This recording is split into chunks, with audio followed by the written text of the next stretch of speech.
Nah, buat kalian semua yang masih bingung nyari wallet ya untuk save cryptocurrency dan NFT kalian, silakan pakai OneInch ini teman-teman ya. Linknya ada di deskripsi, silakan download di situ. Dan tentu saja OneInch ini sudah menyupport beberapa jaringan ya, Ethereum, BSC, Polygon dan lain-lain, banyak teman-teman. Jadi kalian nggak perlu repot-repot lagi pindah jaringan seperti wallet-wallet lainnya. Ini langsung disediakan semuanya teman-teman ya. Jadi very easy to use teman-teman ya, bisa dibilang seperti itu. Dan di sini bukan cuma itu, kalian bisa save NFT kalian teman-teman, dan kalian bisa search NFT juga di OneInch Wallet ini teman-teman. Jadi tunggu apa lagi? Buat kalian semua silahkan download, linknya ada di deskripsi. Oke, welcome back to my channel. Semoga sehat dan sukses selalu buat kalian semua yang sudah subscribe dan like video ini. Dan buat teman-teman di rumah yang dalam keadaan kurang enak badan atau dalam keadaan sakit, saya doain cepat sembuh teman-teman ya, biar kita bisa trading dan trading bareng lagi tentunya. Oke, langsung saja. Oke, jadi lama saya nggak bahas Lunch teman-teman ya. Kali ini saya mau bahas Lunch karena ada berita terbaik ya dari Binance. Seakan-akan sudah waktunya ya untuk Lunch ya, untuk kembali ke pembakaran yang kemarin yang dilakukan oleh Binance ya. Tapi biar lebih jelas kita langsung bahas dulu teman-teman ya, overall market dan harga Lunch terupdate saat ini. Untuk harga terupdate Lunch kali ini teman-teman ya di 16.074 ya, mending di sini lah ya daripada di 14 kemarin ya, berbulan-bulan ya. Ini sudah 16.07 ya, dan seperti biasa Bitcoin pun masih bertahan di 23.000 teman-teman ya. Kalau kita lihat untuk Lunch di sini arah turun teman-teman ya, arah turun, tapi kalau bisa dilihat overall masih sideways teman-teman ya, masih sideways karena open greennya teman-teman ya, open yang hijaunya di sini ya. Jadi ini masih termasuk sideways. Tapi apa selanjutnya teman-teman ya? Karena kalau kita lihat di sini investor kayak ragu dengan Lunch ya. Ada yang ragu menjual, ada yang ragu membeli, dan masih banyak yang nge-hold ya. Kira-kira seperti itu. Kalau karena kali gini teman-teman, kalau kita berbicara secara supply ya, Lunch ini masih terbatas supply-nya ya. Kira-kira seperti itu. Enggak seperti token micin lainnya ya. Intinya itu.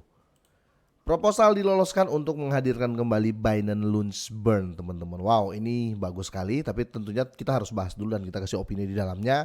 Karena mengingat ya, untuk kemarin sudah beberapa kali dipotong untuk pembakaran Lunch teman-teman ya, bahkan tinggal 50%, bahkan turun untuk setiap pembakaran 0,2% ya. Kita bahas langsung di sini teman-teman.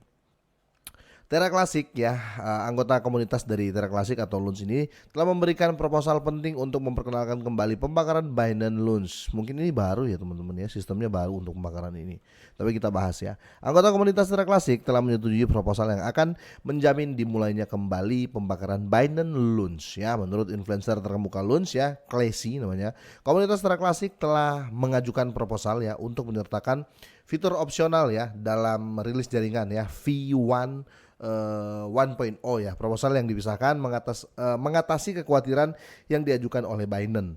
Karena waktu pembakaran yang lama teman-teman ya, CZ sempat mengatakan jangan terlalu besar untuk fee-nya ya, di spot margin dan yang lain-lain ya, jangan terlalu besar. Karena kenapa teman-teman ya, karena semakin besar orang semakin enggan untuk bertransaksi, dan saya setuju sih ya. Karena kalau kita pakai sistem dari Tiongkok ya, itu walaupun kecil untungnya tetapi volumenya gede ya, dan itu terjadi ya di Lunch waktu itu diturunkan fee transaksinya, bahkan bisa menghasilkan pembakaran yang lebih besar ya. Kalau pembakaran yang awal fee transaksi yang besar yang di awal-awal memang besar pembakarannya, tapi setelah terjadi itu orang sudah malas scalping, orang sudah malas jual beli ya. Mereka cuma beli sekali dan nge-hold, kira-kira seperti itu. Itu yang membuat volume transaksinya mandek ya, atau macet, dan otomatis kita berbicara burn-nya juga pasti macet ya. Oke, dan di sini ya ketentuan Binance ya untuk pengembang Terra Classic ya, ini penting sekali buat kita semua para arminya. Ingatlah bahwa Binance mengumumkan tahun lalu bahwa mereka akan menghentikan pembakaran sukarelanya mereka ya atas biaya perdagangan dari Lunch. Namun pertukaran kripto terbesar di dunia mengatakan hanya akan melanjutkan pembakaran Lunch ketika proyek kripto memenuhi tuntutannya ya. Pertama, Binance mengkonsolidasikan ya, benar ya, mengkondisikan. Pertama, Binance mengkondisikan pengembang Terra Classic untuk mengecualikan pembakarannya ke percetakan ulang token atau di minting teman-teman. Betul. Selain itu, bursa meminta agar dompetnya ya atau walletnya dibebaskan dari pajak on chain. Oke. Oh, jadi on chain nggak kena ya. Pertukaran perjanjian pertukaran ya berjanji atau Binance ini berjanji untuk melanjutkan pembakaran LUNS pada 1 Maret dengan syarat pengembang Terra Classic memenuhi tuntutannya. Dan di sini sudah lolos ya. Prosa lolos, jadi tanggal 1 teman-teman akan terjadi lagi pembakaran LUNS ya secara sukarela teman-teman ya atau memang dibantu oleh Binance lah ya. Karena kenapa sih Binance hanya membantu LUNS teman-teman? Karena kalau bisa dibilang di sini kita kembali ke case awal yang nyata-nyata terjadi, yaitu ya CZ pegang banyak gitu loh ya, sepertiga dari supply LUNS ini ya. Khususnya 96,6% peserta memberikan suara ya terhadap proposal tersebut, sementara sekitar 3,37% memilih untuk tidak memberikan suara atau tidak ikut polling ya. Oke, menurut tangkapan layar atau screenshot yang dibagikan oleh Klesi ya, pemuktakiran View 1.10 ya akan menyertakan daftar pengecualian pajak ya, memungkinkan pengecualian dompet Binance dari pajak on-chain ya. Jadi dihapus mungkin on-chainnya teman-teman.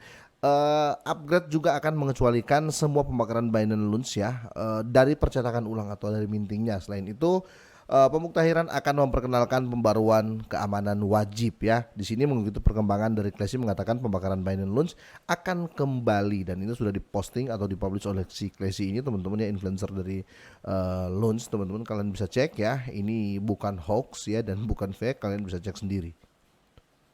Nah di sini khususnya ya proposal tersebut pertama kali diperkenalkan oleh Profesor rekanan Edward Kim ya pada 15 Februari. Meskipun pemuktahiran dapat mendorong Binance untuk melanjutkan pembakaran LUNS pada 1 Maret ya, perlu dicatat bahwa pertukaran cryptocurrency terbesar di dunia ini atau si Binance ini hanya akan membakar 50%, jadi tetap 50% ya dari semua biaya yang diperoleh melalui perdagangan LUNS, bukan 100% awal. Dulu kan 100% ya. Jadi semua pembakarannya ketika terkumpul ya dipakai bakar semuanya. Tapi kali ini hanya 50% ya, karena ya Binance juga ingin untung gitu loh ya. Karena sejauh ini ya exchange yang membantu pembakaran LUNS yang paling banyak ya adalah Binance ya, dan adalah CZ, kira-kira seperti itu. Di exchange lain ya ada deadline-nya waktu itu ya, sehingga sudah nggak membakar lagi ya. Kita tunggu ya kejutan-kejutan atau kejutan demi kejutan teman-teman untuk LUNS ini ya di tahun 2023. Intinya tetap bullish lah ya. Oke, semoga ini bermanfaat, tapi tetap Dior ya. Semoga sehat dan sukses terus buat kalian semuanya.